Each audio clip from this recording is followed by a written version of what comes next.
And a very happy Friday to you at 12:08 in the West. Talk Radio 790 KABC, the John Phillips Show. Mr. Randy Wang has the day off. He'll be back with us on Monday. 800-222-5222 is the telephone number. 1-800-222-5222. What a week for female firefighters in the state of California. We started the week with one lesbian firefighter getting stabbed in the front, and today we began the day with another lesbian firefighter getting stabbed in the back as the mayor of Los Angeles, Karen Bass, announced that she was getting rid of LA Fire Chief Christian Crowley. In place of Crowley, she's appointing Deputy Ronnie Villanueva, who is a 41-year LAFD veteran. He will be the new interim fire chief. Here was the statement that was put out by Mayor Bass. Quote, acting in the best interests of Los Angeles public safety and for the operations of the Los Angeles Fire Department, I have removed Christian Crowley as fire chief. We know that 1,000 firefighters could have been on duty on the morning the fires broke out, were instead sent home on Chief Crowley's watch. Furthermore, a necessary step to an investigation was the president of the Fire Commission telling Chief Crowley to do an after-action report on the fires. The chief refused. These require her removal. The heroism of our firefighters during the Palisades fire and every single day is without question. Bringing new leadership to the fire department is what our city needs, end quote.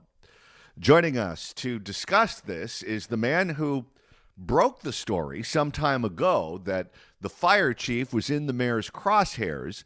That, of course, is Daniel Guss, independent journalist and editor of the Guss Report. He is kind enough to join us this afternoon. Daniel Guss, welcome.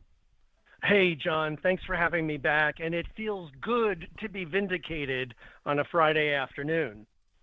So you have long been reporting that the relationship between the mayor and the fire chief was fractured, and you have long predicted that this day would come, and it came. It sure did, and I want to credit a fantastic journalist who I worked with named Josh Boswell at the Daily Mail. He and I, back on January 10th, had tips from inside Kristen Crowley's own staff that she was being called into Bass's office to be fired. As soon as I got that point out, everything was paused. They never explained what happened. It was reported that it was a false story, but it was true. It was true then, and it's coming to fruition now. I stand by what I reported back on January 10th.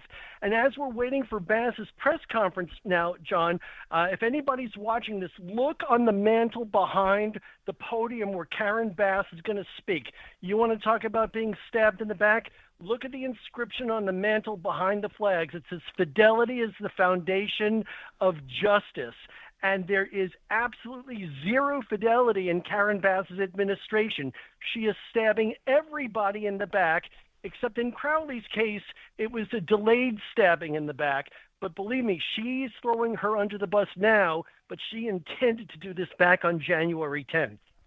In your reporting in the Daily Mail, you said that Kristen Crowley was hugging people goodbye, that she fully expected to be fired based on a conversation that she had with somebody, and then the mayor decided against it at the 11th hour. Do we have any idea as to why the mayor pulled back at the last second and didn't fire her then? It's speculation, but I believe it's because they knew that I was going to be reporting on it right at that time.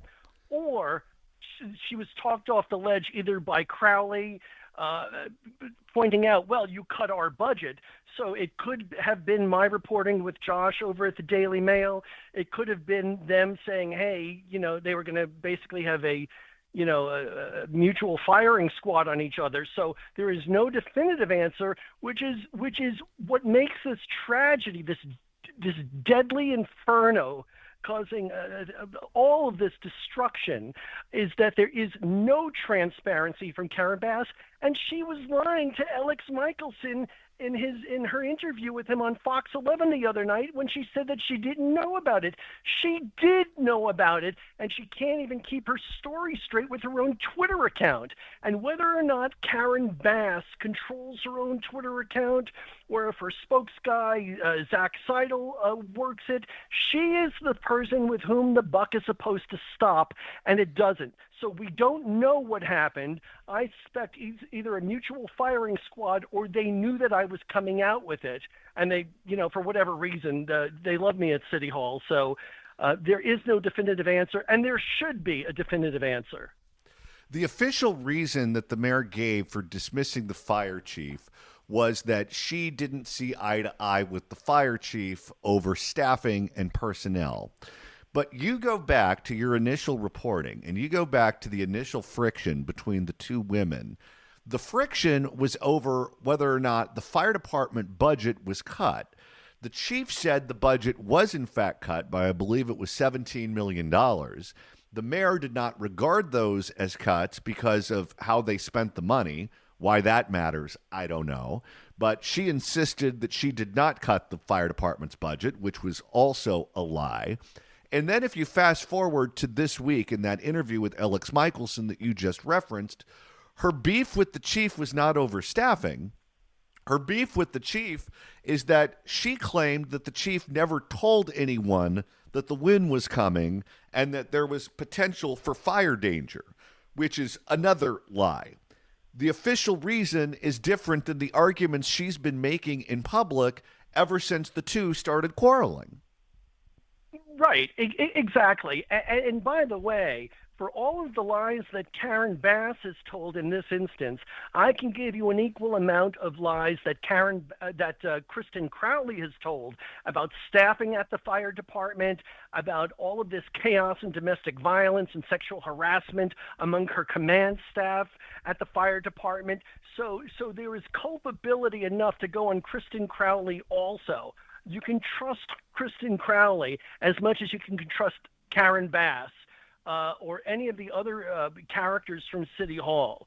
They are all culpable in this, and it's an issue. Oh, by the way, John, they're saying $17 million budget cut. One of my best sources at the fire department told me that the cuts that had been proposed by Bass were closer to $48 or $49 million. So whatever was cut, it was supposed to be cut even more.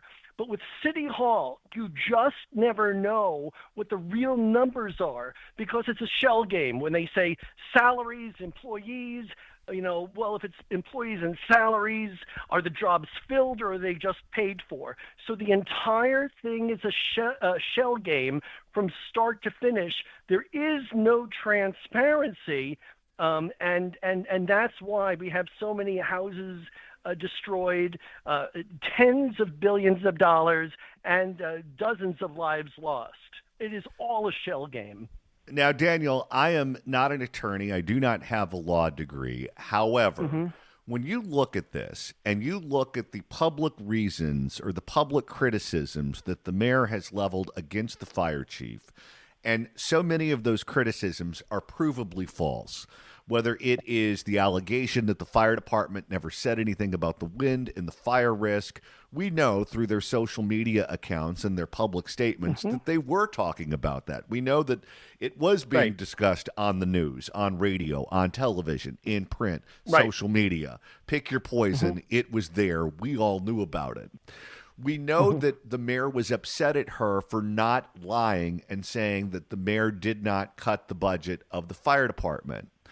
If you fire someone and you say you're firing them for cause, and these are the public criticisms that you've been hitting them with, and you can prove that those criticisms are not true, my guess, Daniel, is that there is a wrongful termination lawsuit that's going to be filed against the mayor, against the city of Los Angeles, and even though I'm one of the least litigious people on planet Earth, I think this woman has a case, and not just a case, but a very strong one. Well, yeah, and To be clear, I'm not an attorney either, but I've seen this rodeo before, John. Um, Kristen Crowley's up there in years, so the question is how much income, if she does have a case, how much income for the remainder of her career might she be losing?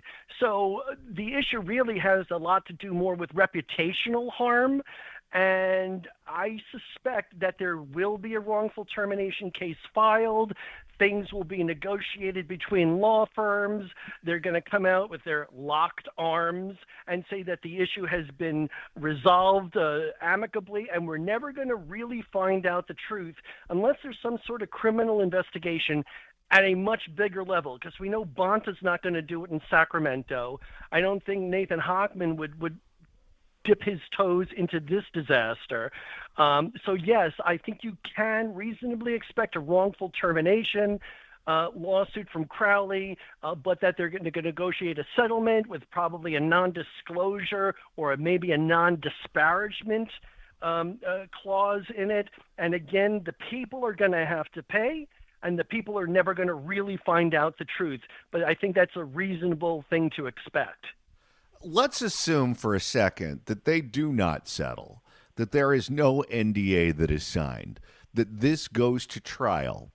When you have lawsuits that go to trial, you have things like discovery, where, among other things, I would imagine that Crowley's attorneys are going to ask for any text message exchange between the two women, or any email exchanges, or any other correspondence that is not going to make the mayor of Los Angeles look good. It's going to make her look bad. It's going to make her look incompetent. It's going to make her look like an absentee landlord who didn't want to be here and didn't care what happened to the city. Politically speaking, not legally, politically speaking, if you're Karen Bass, you cannot have those correspondence or that correspondence released in the public domain. If that happens, your political career is over and your reputation is ruined. Maybe. I kind of look at it from the reverse angle that Bass has virtually no chance to get reelected, but whatever, she's going to run. We know she's running, at least as of, some of her old social media posts. So whatever threadbare chance that she does have, she's going to preserve it with a nice, healthy settlement or a going away gift or a simple payout for Crowley. This will never come to trial, specifically because Bass doesn't want those texts to come out.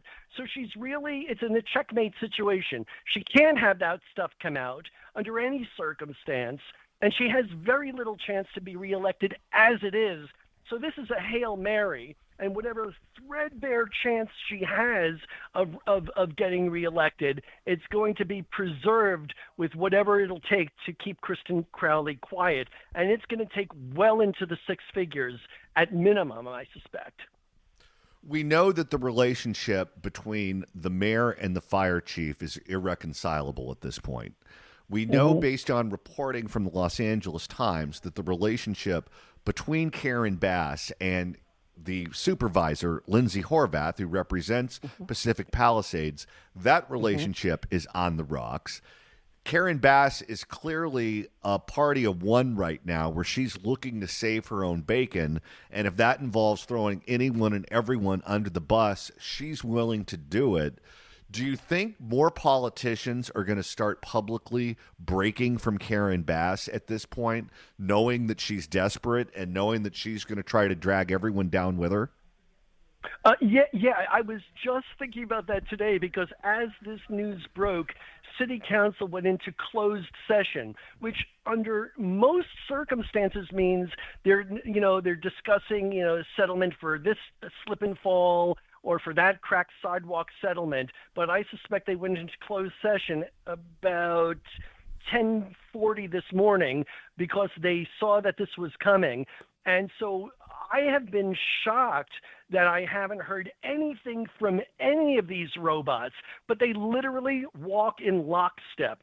None of them ever does anything of substance without the city council president, whether the current one, Marquise Harris Dawson, or Paul Krikorian before him, Eric Garcetti before Nuri Martinez, then Eric Garcetti.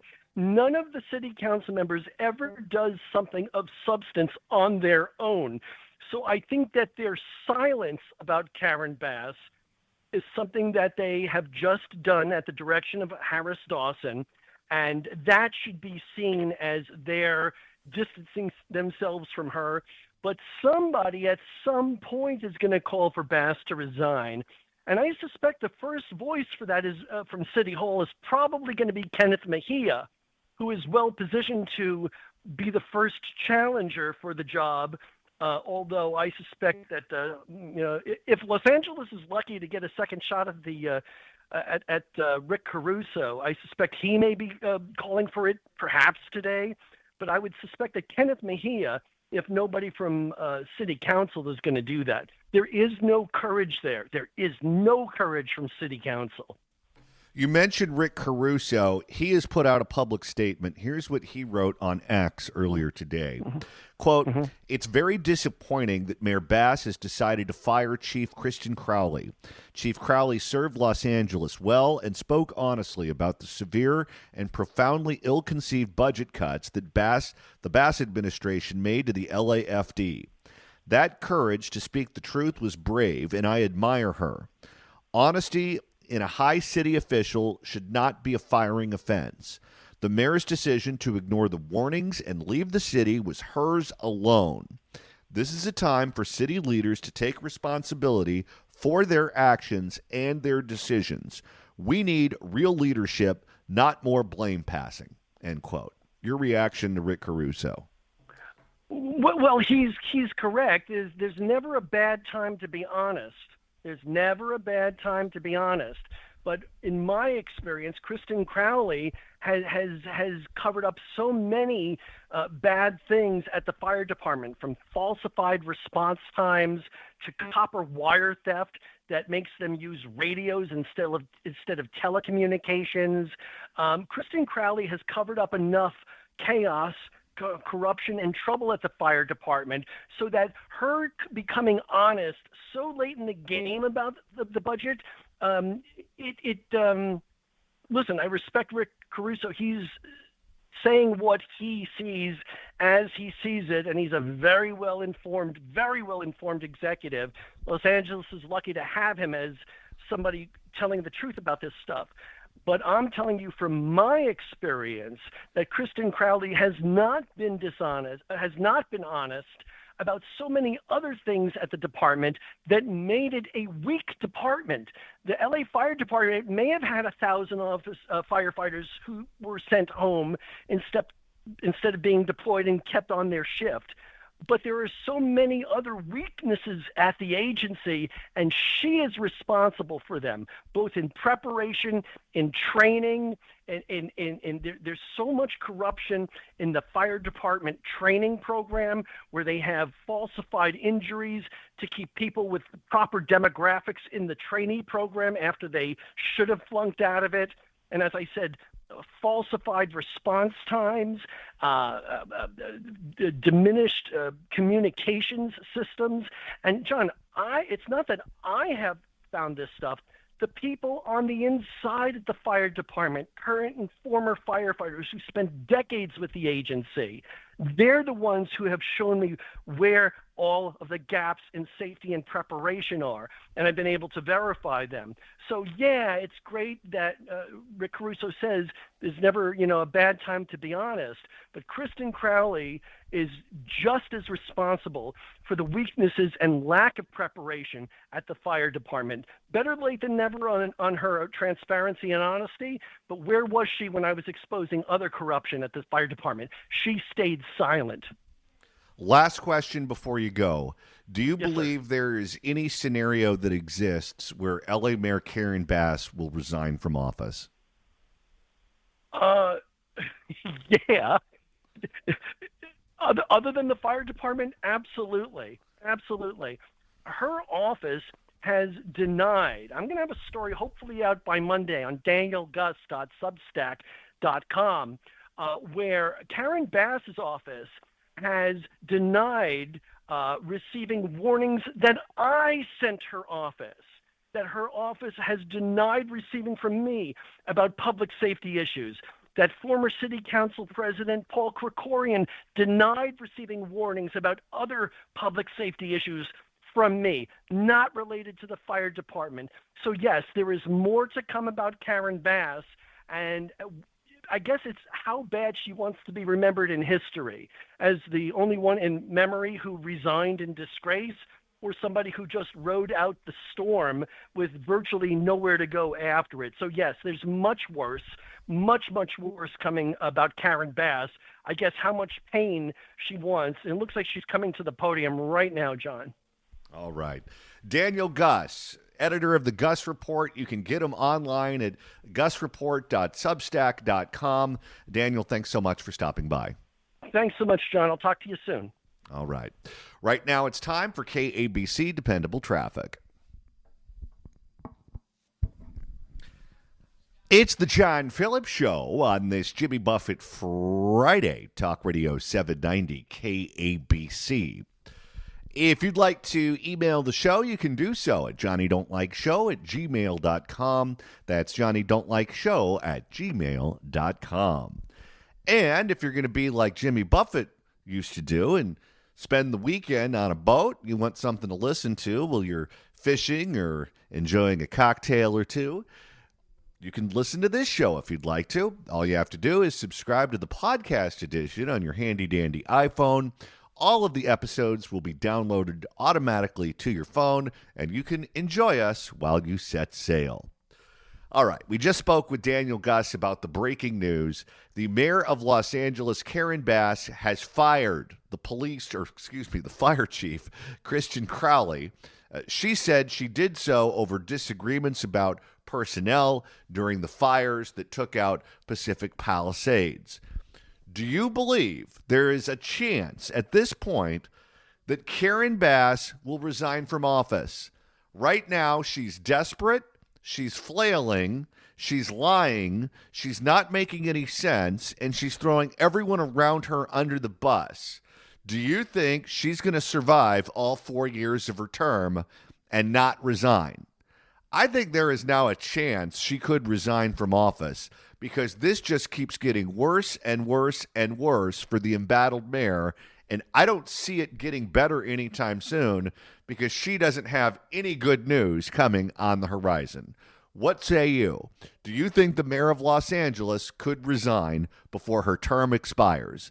800-222-5222, 1-800-222-5222. Your calls coming up, but right now it's time for headlines. It's the John Phillips Show on this Jimmy Buffett Friday, Talk Radio 790 KABC. The Fix California Hour coming up after the news at 1. Former Senate Majority Leader Gloria Romero joins us. Right now we're taking your calls at 800-222-5222, 1-800-222-5222. The mayor of Los Angeles, Karen Bass, just fired the fire chief. I think we're headed to Lawsuit City, and maybe the mayor won't even survive her full term. Maybe she'll resign. That's certainly what a lot of people are asking her to do right now based on her performance during the fires. What say you? Do you think the mayor will resign before her term is up? 800-222-5222. Let's begin with Doug in Toluca Lake. Doug, hello.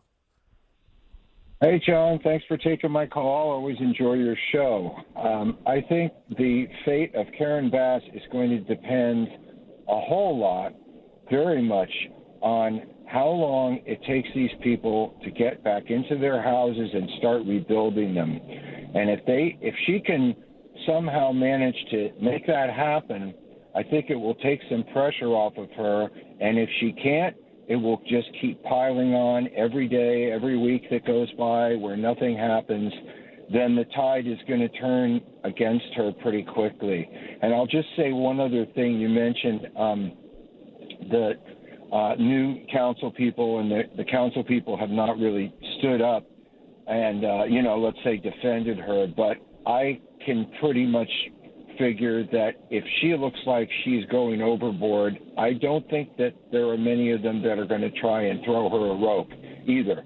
they'll probably say, well, it's best that she does this. But I think it's going to come down to how much happens and in what frame of time it happens in. Well, when President Trump was here, she said it was going to happen lickety-split. The moment he left, she said it's going to be between 3 and 5 years, but probably closer to 5. I don't think she has the Constitution to push back against these because of all the environmental and the CEQA and all these types of things. And if she was maybe a sturdier person, she could start pushing back and get this ball rolling. But if she just goes with the status quo, then I don't think she could. She may very well not make it. All right. Thank you for the call, sir. Let's go to Jack in Granada Hills. Jack, hello. All right. Let's go to Morris in Los Angeles. Morris, welcome. Yes. You may have heard there's a recall petition being circulated now for people to sign for her to have a re-election or to have her quit. And she's not going to quit. She doesn't know what she's doing. She should have never gotten that position in the first place. I don't know if the voters are drunk when they put her over there, because in the same token, Rick Caruso spent $110 million to try to buy the position. That isn't right either. And I don't know what to make of it. It's unfortunate all the fires happen all at once. But she, when Hahn was mayor, he was out of the city, probably 80% he was out of the city. So they're all doing that. Jose Huizar is now in prison for corruption, for accepting bribes. I don't know what a kind of a political system is this or what they're doing. Our tax dollars going to waste, and the way to handle it is start cutting their massive salaries in half, and see who's really running to help the people or help their bank account, the wealth. That's all it is. She's not going to resign. She's there because she's there, and she's going to work it out to the end and probably even run for re-election again.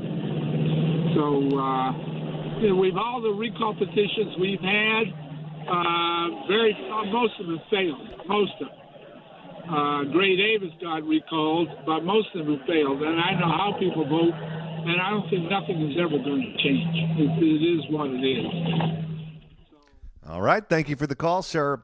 800-222-5222 is the telephone number. 1-800-222-5222.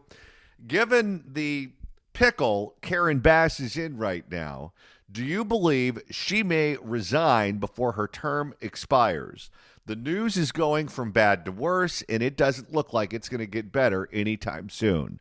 What say you at 800-222-5222?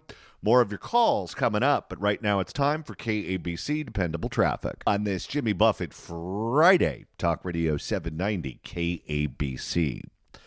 Let's go to Jeb in Huntington Beach. Jeb, hello. Hey, how are you? Good. For me, I think she should resign, but she's not going to. And it's kind of like when you look at corporations, big corporations, they always get somebody to take the fall below them, the lower person on totem pole, when actually they're screwed up all the way around with no water, fire hydrants, everything went wrong. I mean, it all starts at the top with Governor Newsom. Really, they should all resign, And then and then another gentleman I heard speaking on the show said, well, you cut all their salaries. Well, it doesn't matter because they're all on the take. They're all cutting deals with everybody, just like our government. So how do you win? Well, here's my reaction to that. I was of the belief that Grampy Joe was never going to resign as the Democratic nominee for president, because at that point in time, at the time that the heat was really being put on him, he already had all the delegates wrapped up. He was effectively the Democratic nominee for another 4 years. He and he alone could make the decision to step down, and he clearly didn't want to step down. The problem for him became every single day he was just put through the meat grinder. There was no good news. It was bad news cycle after bad news cycle after bad news cycle, and everyone was pummeling him. And he could tell at a certain point that his own allies were going to abandon him and they were going to participate in the pile-on. And he didn't want that to happen. And that's when he decided to run out of bounds instead of taking the hit. If things keep getting worse for Karen Bass, we're going to get to the point to where her allies are going to start abandoning her. And when that happens, politically, that becomes untenable. Thank you for the call, Sarah. Let's go to Bill in La Cañada. Bill, hello. Hey, John, it's interesting what you just said, because I would agree with everything you said except for one thing. I believe Biden was afraid they were going to knock him out with the 25th Amendment, and unfortunately, there's nothing like that at the local level that they could pull on Karen Bass. So I'm in agreement with the callers who say she has no motivation to quit, and if she survived almost getting prosecuted for making that deal with the lady from USC who was convicted of bribing Mark Ridley Thomas with a very similar scholarship offer. I think that gave her the feeling she was invincible, and I don't see how any corrupt politician, liar like Karen Bass would resign unless she wants to admit, yeah, that's what she is, a lying, corrupt politician. So she's in it for the long haul. She doesn't care about us. She doesn't care about anybody but surviving. So unfortunately, we're stuck with her. All right. Thank you for the call, sir. Let's go to Mike in Tahunga. Mike, welcome. Right. Yeah, she's got to go. She's got to go. No question. This is the mayor who, I don't know if you guys have heard of this. She's pushing a program called Raids and Rapid Response. And that is to alert the public when they see any ICE activity. And we're paying for these guys. It's a collection of nonprofits that will send somebody out there to quote, advise about their legal rights, et cetera, as this is going on, which means they're going to be programs. She has erased her email from the city website and claims that she can be gotten a hold of through her website, which takes you to an internal server that can be, erased, manipulated, or whatever. You no longer have an email trail for when you're making requests to her office. I don't care if she's corrupt or incompetent. Either way, it's the same results for all of us. We're screwed as long as she's there, and we better wake up and sign that petition and throw Gavin Newsom right out with her. All right. Thank you for the call, sir. We'll be speaking with Randy Economy, who is the leader of the recall movement for Gavin Newsom, later on in the program. It's the John Phillips Show on Talk Radio 790 KABC. It's the John Phillips Show on this Jimmy Buffett Friday. Let's go to Joe in Santa Monica. Joe, hello. Hi, happy Friday. I'm afraid what's going to come afterwards.